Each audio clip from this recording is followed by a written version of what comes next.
नमस्कार बच्चों, कैसे हो आप सब। आशा करता हूँ कि सब अच्छे से होंगे और अच्छे से पढ़ाई कर रहे होंगे।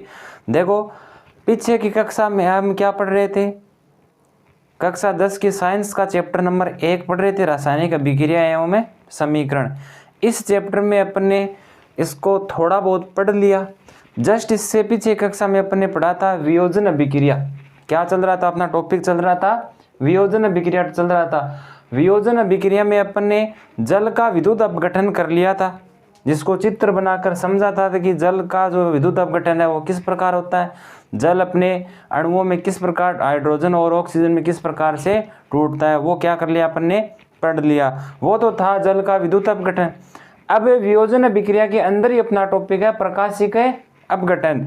विद्युत अपघटन में तो क्या किया था, अणु को बड़े यौगिक को तोड़ने के लिए क्या दी थी, विद्युत धारा दी थी। यहाँ किसी अणु को तोड़ने के लिए क्या देंगे, प्रकाशीय अपघटन का मतलब क्या है, सूर्य का प्रकाश देंगे। क्या देंगे, सूर्य का प्रकाश। तो देखो, पहला अपना है AgCl।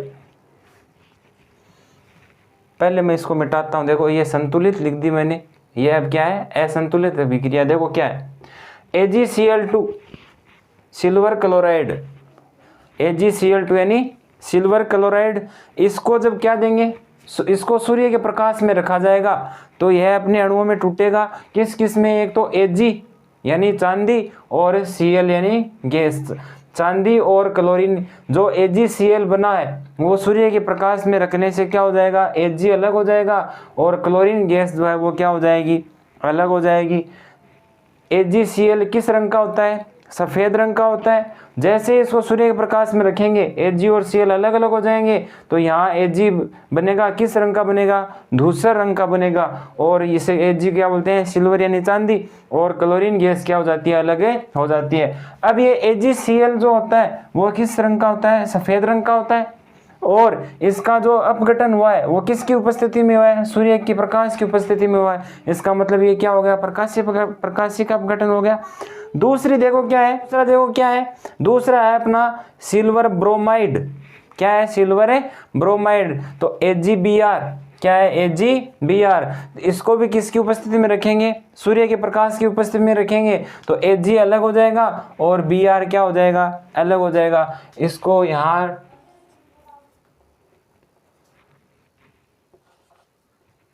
Ag के दो अणु है, यहाँ Ag के दो अणु है, यहाँ भी कितने हैं, दो है। तो देखो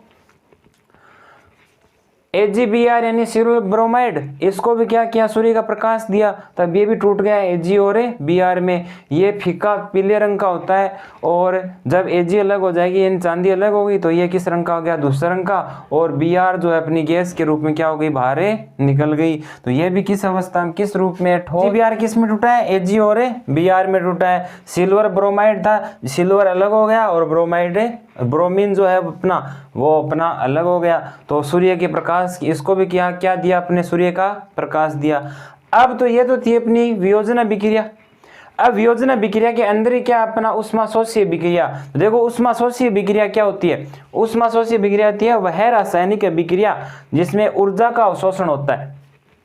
ऊष्माक्षेपी में तो क्या हो रहा था, ऊर्जा मुक्त हो रही थी। इसमें क्या हो रहा है, ऊर्जा का अवशोषण हो रहा है। यानी अभिक्रिया को पूरा करने के लिए किसकी आवश्यकता पड़ रही है, ऊर्जा की आवश्यकता पड़ रही है। तो यह कौन सी अभिक्रिया हो जाएगी, ऊष्माशोषी। शोषी का मतलब ऊष्मा का क्या कर रही है, शोषण कर रही है। तो यह क्या कहलाती है, ऊष्माशोषी अभिक्रिया कहलाती है। जितने भी वियोजन अभिक्रिया के अंदर अपनी अभिक्रियाएं लिखी हैं वो सारी की सारी अभिक्रियाएं किसका उदाहरण है, ऊष्माशोषी अभिक्रिया का उदाहरण है। देखो यहाँ पर क्या है, CaCO3, इसको जब गर्म करेंगे तो क्या मिलेगी, उसको ऊष्मा मिलेगी। तो ये किस में टूटेगा, CaO प्लस CO2 के रूप में क्या हो गया, टूट गया। तो इसको यहाँ पर क्या किया, अपने इसको ताप दिया यानी गर्म किया। यहाँ देखो FeSO4, इसको भी यहाँ इस चिन्ह का मतलब क्या है कि इसको अपन क्या कर रहे हैं, गरम कर रहे हैं। यहाँ देखो इसको अपने क्या किया है, गरम किया है। तो इसको गरम किया है तो ये भी देखो गरम करने से टूट गया, Fe2O3 प्लस SO2 और SO3 के रूप में टूट गया। ये देखो PbNO3 की होल ट्वाइस, इसको भी क्या किया, गरम किया। तो ये PbO प्लस NO2 और O2 के रूप में क्या हो गया, टूट गया। तो ये क्या होती है, उष्मा शोष्य अभिक्रियाएं होती हैं, यानी जिनको तोड़ने के लिए, यानी अभिक्रिया को पूर्ण करने के लिए किसकी आवश्यकता होती है, उष्मा की आवश्यकता होती है। वह अभिक्रियाएं क्या कहलाती हैं, उष्मा शोष्य अभिक्रियाएं कहलाती हैं। यहाँ भी क्या किया है, देखो ताप दिया है, इसका मतलब उष्मा ग्रहण की इसने और टूट गया। यहाँ भी ताप दिया है, उष्मा को अवशोषण किया इसने और क्या हो गया, अपने अणुओं में टूट गया। यहाँ भी इसको क्या किया है, गर्म किया, ये भी क्या हो गया, अपने अणुओं में टूट गया। इनके नाम मैंने आपको पिछले कक्षा में बता दिए थे कि ये तो क्या होता है, लेड नाइट्रेट होता है, फिर सल्फेट होता है। अब देखो ये थी अपनी कौन सी अभिक्रिया, वियोजन अभिक्रिया, जिसमें अपने वियोजन अभिक्रिया भी पढ़ ली और उष्मा शोष्य अभिक्रिया भी पढ़ ली। अब देखो आगे पढ़ते हैं अपने इसके विस्थापन अभिक्रिया। देखो अगली अभिक्रिया अपनी जो कौन सी है वो है विस्थापन अभिक्रिया। कि विस्थापन अभिक्रिया क्या होती है, तो देखो परिभाषा क्या लिखी है अपने विस्थापन अभिक्रिया की, कि वह अभिक्रिया जिसमें कोई अधिक अभिक्रियाशील तत्व कम अभिक्रियाशील तत्व को उसके यौगिक से क्या कर देता है, विस्थापित कर देता है। तो वह क्या अभिक्रिया क्या कहलाती है, विस्थापन अभिक्रिया कहलाती है। यानी कोई ऐसा तत्व है जो तो क्या है, कम अभिक्रियाशील है, वो अपने यौगिक के साथ जुड़ा हुआ है, उसका विलयन है वो अपने यौगिक के साथ क्या हुआ है, जुड़ा हुआ है। जैसे ही उस विलयन के अंदर कोई ऐसा तत्व डालेंगे जो उस यौगिक के साथ जुड़े तत्व से क्या हो, अधिक क्रियाशील हो, तो कम क्रियाशील तत्व को क्या कर देगा, विस्थापित कर देगा और उसके स्थान पर अपनी जगह क्या कर लेगा, रख लेगा। यानी उसको हटाकर खुद उसके साथ क्या हो जाएगा, जुड़ जाएगा। तो ये अभिक्रिया क्या कहलाती है, विस्थापन अभिक्रिया कहलाती है। यानी खुद का स्थान बनाने के लिए दूसरे को क्या करना, हटाना। अगर खुद पावरफुल है, दूसरा कमज़ोर है, तो पावरफुल क्या कर देगा, कमज़ोर को हटा देगा और उसके साथ क्या हो जाएगा, जुड़ जाएगा। तो देखो क्या होता है, पहली अभिक्रिया देखो क्या है, CuSO4 का विलयन है, क्यों का मतलब क्या, विलयन। CuSO4 का क्या है, एक विलयन है, उसके अंदर अपने क्या डाला, Fe धातु डाल दी। CuSO4 के विलयन के साथ क्या डाल दी, Fe धातु। अब देखो अभिक्रिया होगी तब क्या होगा, Fe है जो किसके साथ जुड़ जाएगा, Fe किसके साथ जुड़ जाएगा, SO4 के, और Cu क्या हो जाएगी, अलग हो जाएगी। क्यों, क्योंकि यहाँ पर Fe जो है वो अधिक क्रियाशील है,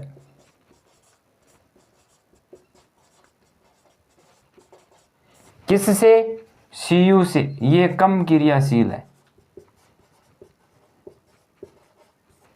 कम क्रियाशील तत्व को अधिक क्रियाशील तत्व उसके यौगिक से क्या कर देता है, विस्थापित कर देता है। ये क्या कहलाती है, विस्थापन अभिक्रिया। यहाँ Fe अधिक क्रियाशील है और Cu जो था यहाँ पर कम क्रियाशील था, Cu को हटा दिया, Fe खुद आ गया। यानी इनका जो बसा बसाया घर था उसको उजाड़ दिया और खुद उसके अंदर क्या हो गया, आ गया। यही तो होती है विस्थापन अभिक्रिया, कि किसी के बसे बसाए घर को उजाड़ना और उसके स्थान पर जो निकले उस घर से, उस घर में अपना स्थान बनाना।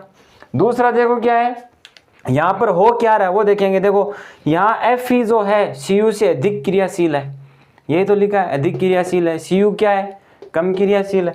यहाँ Fe Cu से अधिक क्रियाशील है तथा Cu को CuSO4 की यौगिक से क्या कर देता है, विस्थापित कर देता है। कर दिया ना, देखो यहाँ CuSO4 था, यहाँ CuSO4 नहीं है, Cu तो बाहर निकल गया, इसका मतलब इसको क्या कर दिया, अलग।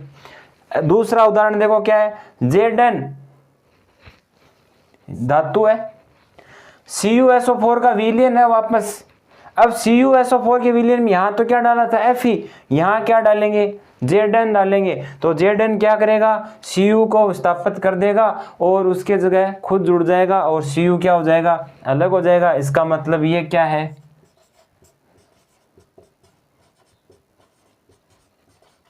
कम क्रियाशील है। ये क्या है, ये अधिक क्रियाशील है। कम क्रियाशील को अधिक क्रियाशील क्या कर रहा है, हटा रहा है। तो यहाँ पर ये कम क्रियाशील, ये अधिक क्रियाशील है, ये कम क्रियाशील है, तो ये इसको हटा देगा और खुद जुड़ जाएगा SO4 की जगह, साथ में जुड़ गया ना। देखो यहाँ Cu जुड़ा हुआ था, यहाँ Zn जुड़ गया। क्यों, Zn जो था वो अधिक क्रियाशील था, इसलिए Cu को क्या कर दिया, इसने हटा दिया। यहाँ भी क्या हुआ है, यहाँ Zn Cu से अधिक अभिक्रियाशील है तथा Cu को CuSO4 के यौगिक से क्या कर देता है, विस्थापित कर देता है। अब देखो तीसरी अभिक्रिया देखो क्या है, Pb प्लस CuCl2 अब देखो CuCl2 ये एक विलयन है, जलीय विलयन है, यानी जल के अंदर घुला हुआ है Cu और है Cl2। अब देखो इस जलीय विलयन के अंदर क्या डालेंगे, Pb डालेंगे। Pb डालते ही क्या हो जाएगा, Pb जो है अधिक क्रियाशील है, Cu क्या है कम क्रियाशील है, तो Cl के साथ क्या जुड़ जाएगा Pb, और Cu को क्या कर देगा, अलग कर देगा।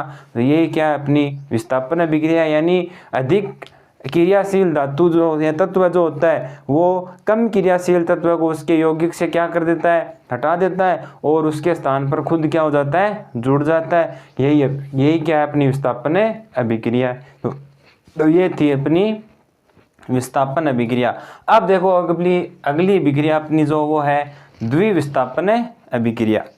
देखो अगली अभिक्रिया अपनी 4 नंबर क्या है, वो है द्विविस्थापन अभिक्रिया। विस्थापन अभिक्रिया में तो क्या हो रहा था कि अधिक क्रियाशील तत्व कम क्रियाशील तत्व को उसके यौगिक से हटा रहा था।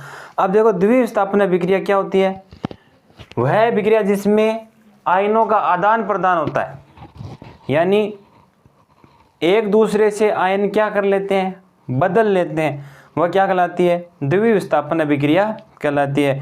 यानी किसी तत्व दो अभिकारक हैं, उनके आयन जो हैं वो उत्पाद जब बनेगा तब उनके आयन जो होंगे क्या हो जाएंगे, दोनों के अलग हो जाएंगे। तो जो आयनों का क्या कर लेते हैं, आदान प्रदान कर लेते हैं, वो क्या कौन सी अभिक्रिया कहलाती है, द्विविस्थापन अभिक्रिया कहलाती है। तो देखो इसका उदाहरण देखो क्या है अपने पास, NaCl AgNO3, NaCl है, NaCl का विलयन है, AgNO3 का क्या है, विलयन है। अब इनकी जब दोनों के आपस में क्या होगी, विक्रिया होगी, तब ये क्या करेंगे, Ag जो है, Ag किसके साथ जुड़ जाएगा, Cl के साथ, यानी ये दोनों जुड़ जाएंगे तो क्या बन जाएगा, AgCl बन जाएगा। और Na जो है वो किसके साथ जुड़ जाएगा, NO3 के साथ जुड़ जाएगा। ये रहा Na और ये रहा NO3, ये दोनों आपस में जुड़ जाएंगे और क्या बना लेंगे, NaNO3 यानी सोडियम में नाइट्रेट बना लेंगे। और AgCl क्या बना लेंगे, सिल्वर क्लोराइड बना लेंगे। तो ये क्या हो गई, द्विविस्थापन हो गया, आयनों का आदान प्रदान हो गया। यहाँ देखो Na किसके साथ था, Cl के साथ। अब Na किसके साथ जुड़ गया, NO3 के साथ जुड़ गया। यहाँ NO3 किसके साथ था, Ag के साथ। Ag किसके साथ जुड़ गया, Cl के साथ जुड़ गया। तो यहाँ पर क्या हो रहा है, आयनों का आदान प्रदान हो रहा है। तो ये कौन सी अभिक्रिया होती है, द्विविस्थापन अभिक्रिया होती है। द्विविस्थापन अभिक्रिया के अंदर ही एक टॉपिक दे रखा है अवक्षेपण अभिक्रिया। वो देखो क्या होती है, वह अभिक्रिया जिस अभिक्रिया में अवक्षेप का निर्माण होता है वह क्या कहलाती है, अवक्षेपण अभिक्रिया कहलाती है। अपन लास्ट में लिखते हैं ना कि सफेद रंग का अवक्षेप निकलेगा, ये ठोस अवक्षेप बनेगा। अवक्षेप जब भी बनता है किसी भी अभिक्रिया में, अवक्षेप जब भी बनता है वो किस अवस्था में बनेगा, ठोस अवस्था में बनेगा। तो देखो वह अभिक्रिया जिसमें अवक्षेप का निर्माण होता है वह कौन सी अभिक्रिया कहलाती है, अवक्षेपण अभिक्रिया कहलाती है। तो देखो यहाँ पर देखो Na2SO4 sodium sulphate, Na2SO4 sodium sulphate plus BaCl2 barium chloride, इन दोनों की जब आपस में विक्रिया होगी तब देखो क्या बनेगा, Na जो है Na, ये जो Na ये किसके साथ जुड़ेगा, यहाँ पर Cl के साथ जुड़ेगा, यानी ये दोनों जुड़ जाएंगे आपस में और क्या बना लेंगे, सोडियम क्लोराइड बना लेंगे। क्या बना लेंगे, सोडियम क्लोराइड NaCl2। अब देखो जो बचा है, एक तो क्या बच गया Ba और एक क्या बच गया SO4। तो Ba और SO4 जो है यानी सल्फेट और बेरियम, ये जुड़कर क्या बना लेंगे, बेरियम में सल्फेट बना लेंगे। तो यहाँ पर भी देखो आयनों का आदान प्रदान हो रहा है, ये इसके साथ चला गया और ये क्या आ गया, इसके साथ आ गया। तो यहाँ पर भी क्या हो रहा है, आयनों का आदान प्रदान। इसका मतलब ये भी कौन सी है, द्विविस्थापन अभिक्रिया, यानी सोडियम सल्फेट और बेरियम क्लोराइड से क्या बना, सोडियम क्लोराइड और बेरियम सल्फेट बन गया। यहाँ देखो क्या हुआ है, इस अभिक्रिया में SO4 और Ba2 की विक्रिया से BaSO4 के अवक्षेप का निर्माण होता है। ये जो बना है ये क्या बन गया, एक अपना अवक्षेप बना है यहाँ देखो SO4 के ऊपर -2 चार्ज है, Ba के ऊपर कितना है +2 चार्ज है, यानी प्लस जो है माइनस की ओर आकर्षित होगा। 2 ही माइनस है और 2 ही क्या है प्लस है, तो दोनों आवेश एक दूसरे से क्या हो जाएंगे, कट जाएंगे और क्या बनेगा BaSO4 बनेगा। ये क्या है अवक्षेप रूप में, इसका मतलब ये ठोस अवस्था में प्राप्त होगा।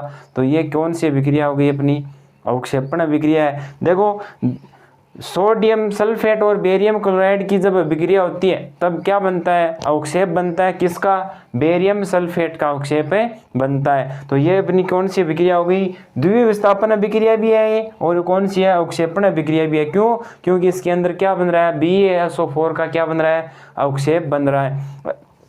अब देखो तीसरी अभिक्रिया, देखो क्या है, लेड नाइट्रेट PbNO3 की होल ट्वाइस, ये अपना क्या है, lead nitrate potassium iodide Ki, ये क्या है, पोटेशियम आयोडाइड की अभिक्रिया से लेड आयोडाइड बनेगा। क्या बनेगा, लेड आयोडाइड। ये रहा, जिसका जो कि ये किस रंग का है, पीले, कैसा अवक्षेप बनेगा, पीला अवक्षेप बनेगा। और पोटेशियम नाइट्रेट का निर्माण होता है, ये क्या है अपना, पोटेशियम है नाइट्रेट का निर्माण होता है। तो देखो लेड नाइट्रेट और पोटेशियम आयोडाइड की जब अभिक्रिया होगी तब क्या बनेगा, लेड आयोडाइड बनेगा और पोटेशियम नाइट्रेट बनेगा। यानी ये जो लेड जो है वो किसके साथ जुड़ जाएगा, आयोडीन के साथ। लेड किसके साथ जुड़ेगा, आयोडीन के साथ जुड़ेगा।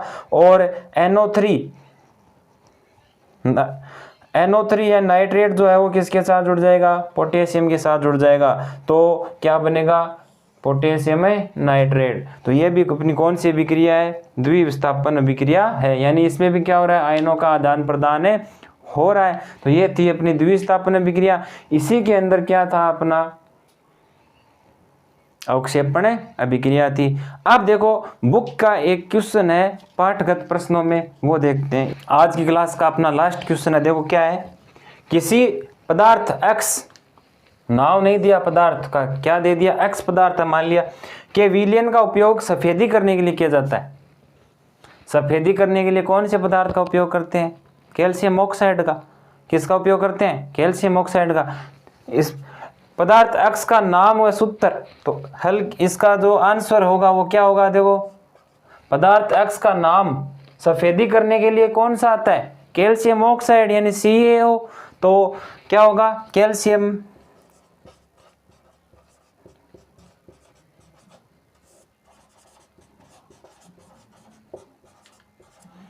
ये तो क्या हो गया नाम, और सूत्र क्या होगा इसका, CaO। ये क्या हो गया, इसका सूत्र हो गया। अब देखो इसी के अंदर दूसरा प्रश्न दे रखा है, ऊपर दिए प्रश्न 1 में लिखे X पदार्थ की जल के साथ अभिक्रिया। जो X पदार्थ है अपना, उसकी जल के साथ क्या करनी है, अभिक्रिया करनी है। तो देखो करते हैं, CaO ठोस अवस्था में है, प्लस जल H2O लिक्विड अवस्था में। इनकी जब आपस में अभिक्रिया होगी तो क्या बनेगा, देखो CaOH की होल ट्वाइस यानी कैल्शियम हाइड्रोक्साइड बनेगा। तो क्या बनेगा, कैल्शियम हाइड्रोक्साइड बनेगा। एक क्यों, इसका क्या बनेगा, जलीय विलयन बनेगा। ये थी उस पदार्थ की जल के साथ अभिक्रिया। यही तो है कैल्शियम ऑक्साइड, बिना बुझा चुनना। ये क्या अपना बुझा हुआ चुनना। तो सफेदी करने के काम अपना कौन सा आता है, कैल्शियम ऑक्साइड यानी बिना बुझा चुनना ही तो आता है।